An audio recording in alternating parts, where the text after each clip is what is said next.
Ada seekor ular ketika merayap, tiba-tiba ular itu menyenggol sebuah gergaji dan sedikit melukai bagian tubuhnya. Sebagai bentuk perlawanan dan mekanisme pertahanan diri, ular tersebut berbalik menggigit gergaji itu hingga mulutnya terluka. Kemudian, tanpa memahami apa yang sebenarnya terjadi padanya, dan tanpa berpikir panjang, ular menganggap gergaji itu telah menyerangnya. Lalu ular itu langsung melilit gergaji. Semakin kuat ular itu melilit gergaji, ular itu semakin terluka parah sampai berdarah-darah. Para kadang kinasiku sekalian, terkadang kita terlalu cepat emosi dan mudah meluapkan amarah tanpa berpikir panjang untuk segera bisa membalas, menyakiti orang-orang yang telah menyakiti kita. Namun sebenarnya yang kita lakukan itu justru sama dengan menyakiti diri kita sendiri. Seperti ular dan gergaji yang saya filosofikan tadi. Jikalau sedulur papat kita atau 4 anasir kita tidak manunggal jati atau tidak manunggal suci. Disinilah penting dan perlunya dia mengamati dengan kesadaran rasa cinta kasih sayang hidup kepada apapun dan siapapun, serta dimanapun hingga sampai kapanpun. Tujuannya agar supaya sedulur papat atau 4 anasir kita tidak agresif seperti ular yang menyenggol gergaji yang saya filosofikan tadi. Jadi, ketika kita disakiti orang lain, diremehkan, dihina, dibuli, dibohongi, ditipu, dilecehkan, difitnah, dan lain-lain sebagainya, sebaiknya jangan terlalu cepat reaktif. Tetaplah diam dulu dengan senyum, kesadaran rasa cinta kasih sayang hidup kita, walau kita berada pada posisi yang baik dan benar serta tepat. Karena sesungguhnya, orang yang berbuat keburukan kepada kita, ia akan menuai hasil perbuatannya sendiri. Karena karma atau hukum sebab akibat itu pasti terjadi. Artinya, ia akan mendapatkan balasan yang teramat pedih dari kelakuannya dia sendiri. Ingat, Romo itu bersinggasana di 3 titik yang ada di dalam diri kita masing-masing. Seperti yang sudah teramat sering saya informasikan tanpa tedeng aling-aling. Baik di artikel di Google atau video di YouTube, bahkan secara langsung ketika kekadangan.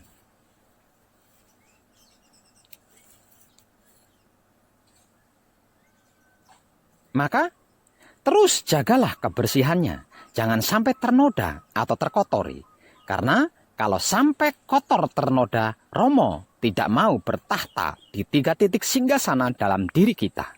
Dan kalau Romo tidak mau bertahta di 3 titik singgasana yang ada di dalam diri kita, bagaimana kita bisa manunggal jati dengannya? Kalau kita tidak manunggal jati dengannya, itulah masalah kehidupan dunia. Panjenengan pernah mendengar atau membaca mungkin kisah seorang guru besar sufi, tokoh ulama, berguru kepada orang gila? Kalau belum, saya beritahu kisahnya ya. Namun tolong simak baik-baik agar supaya tidak gagal paham dan mendapat hikmah dari yang saya informasikan ini. Singkat punya Alkisah, Syekh Junaid Al-Baghdadi adalah seorang guru besar sufi terkemuka di kota Baghdad dan sekitarnya. Pada suatu waktu, beliau keluar kota Baghdad bersama dengan beberapa muridnya. Syekh Junaid Al-Baghdadi bertanya tentang bahlul atau orang gila kepada salah seorang murid. Dan muridnya menjawab, ia adalah orang gila. Apa yang Anda butuhkan darinya? Cari dia. Aku ada perlu dengannya, kata Syekh Junaid. Murid-muridnya lalu mencari bahlul dan bertemu dengannya di gurun. Mereka lalu mengantar Syekh Junaid al-Baghdadi kepadanya. Ketika Syekh Junaid mendekati Bahlul, beliau melihat Bahlul sedang gelisah sambil menyandarkan kepalanya di tembok. Syekh Junaid kemudian menyapa. Bahlul menjawab dan bertanya kepadanya, "Siapakah engkau?" "Aku adalah Junaid al-Baghdadi," kata Syekh Junaid. "Apakah engkau Abul Qasim?" tanya Bahlul. "Iya," jawab Syekh Junaid. "Apakah engkau Syekh Baghdadi yang memberikan petunjuk spiritual kepada orang-orang?" tanya Bahlul lagi. "Iya," jawab Syekh Junaid. "Apakah engkau tahu bagaimana cara makan?" tanya Bahlul. Syekh Junaid lalu menjawab, "Aku mengucapkan bismillah. Aku makan yang ada di hadapanku. Aku menggigitnya sedikit, meletakkannya di sisi kanan dalam mulutku dan perlahan mengunyahnya. Aku tidak menatap suapan berikutnya. Aku mengingat Allah sambil makan. Apapun yang aku makan, aku ucapkan alhamdulillah. Aku cuci tanganku sebelum dan sesudah makan." Bahlul berdiri menyibakkan pakaiannya dan berkata, "Kau ingin menjadi guru spiritual di dunia, tapi kau bahkan tidak tahu bagaimana cara makan." Sambil berkata demikian, Bahlul kemudian berjalan pergi. Murid Syekh kemudian berkata, "Wahai Syekh, dia adalah orang gila." Syekh Junaid berkata, "Dia adalah orang gila yang cerdas dan bijak. Dengarkan kebenaran darinya." Bahlul mendekati sebuah bangunan yang telah ditinggalkan, lalu dia duduk. Syekh Junaid pun datang mendekatinya lagi. Bahlul kemudian bertanya, "Siapakah engkau?" "Syekh Baghdadi yang bahkan tidak tahu bagaimana caranya makan," jawab Syekh Junaid. "Engkau tidak tahu bagaimana caranya makan, tapi tahukah engkau bagaimana caranya berbicara?" tanya Bahlul. "Iya," jawab Syekh Junaid. "Bagaimana cara berbicara?" tanya Bahlul. Syekh Junaid kemudian menjawab, "Aku berbicara tidak kurang, tidak lebih, dan apa adanya. Aku tidak terlalu banyak bicara. Aku berbicara agar pendengar dapat mengerti. Aku mengajak orang-orang kepada Allah dan Rasulullah Shallallahu Alaihi Wasallam. Aku tidak berbicara terlalu banyak agar orang tidak menjadi bosan. Aku memberikan perhatian atas kedalaman pengetahuan lahir dan batin." Kemudian, ia menggambarkan apa saja yang berhubungan dengan sikap dan etika. Lalu Bahlul berkata, "Lupakan tentang makan, karena kau pun tidak tahu bagaimana caranya berbicara yang baik dan tepat." Bahlul pun berdiri, menyibakkan pakaiannya, dan berjalan lagi pergi. Murid-murid Syekh berkata, "Wahai Syekh, Anda lihat, dia adalah orang gila. Apa yang engkau harapkan dari orang gila?" Syekh Junaidi al-Baghdadi menjawab, "Ada sesuatu yang aku butuhkan darinya. Kalian tidak tahu itu." Syekh Junaid lalu mengejar Bahlul lagi dan mendekatinya lagi. Bahlul lalu bertanya, "Apa yang engkau inginkan dariku? Kau tidak tahu cara makan? Kau juga tidak tahu cara berbicara. Apakah kau tahu bagaimana cara tidur?" "Iya, aku tahu," jawab Syekh Junaid. "Bagaimana caramu tidur?" tanya Bahlul. Syekh Junaid lalu menjawab, "Ketika aku selesai sholat Isya dan membaca doa, aku mengenakan pakaian tidurku." Kemudian Syekh Junaid menceritakan cara-cara tidur sebagaimana yang lazim dikemukakan oleh para ahli agama. "Ternyata kau juga tidak tahu bagaimana caranya tidur yang baik dan tepat," kata Bahlul seraya ingin bangkit dari duduknya. Namun Syekh Junaid menahan pakaian dan berkata, "Wahai Bahlul, aku tidak tahu. Karenanya demi Allah ajari aku." Bahlul pun berkata, "Sebelumnya engkau mengklaim bahwa dirimu berpengetahuan dan berkata bahwa engkau tahu. maka aku menghindarimu. Sekarang setelah engkau mengakui bahwa dirimu kurang berpengetahuan, maka aku akan mengajarkan kepadamu. Ketahuilah, apapun yang telah engkau jawabkan dan gambarkan itu adalah permasalahan, bukan yang utama. Kebenaran yang ada di belakang, bukan yang sejati, bukan yang sesungguhnya, bukan yang di depan dan utama. Para kadang kinasiku sekalian, kehidupan dan tetek bengeknya manusia itu sudah dirancang dan ditata sejak awal dilahirkan ke dunia ini.